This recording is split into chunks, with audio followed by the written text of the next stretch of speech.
আমার সাথে আপনার শেখ হাসিনার ছবি দেখছেন না? এটা ছবি তো সত্য।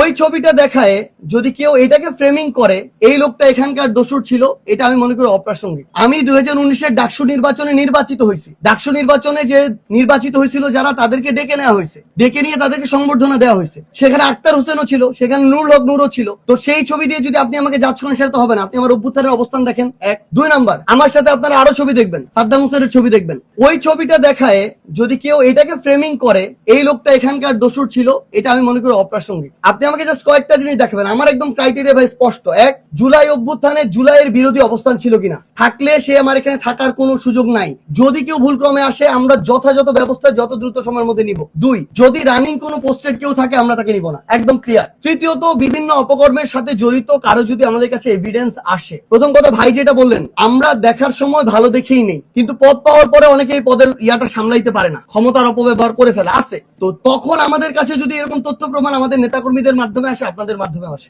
যদি এরকম আসে, আমরা আমাদের জায়গা থেকে সর্বোচ্চ যেটা ব্যবস্থা নেয় ওই ব্যবস্থাটাই নিব।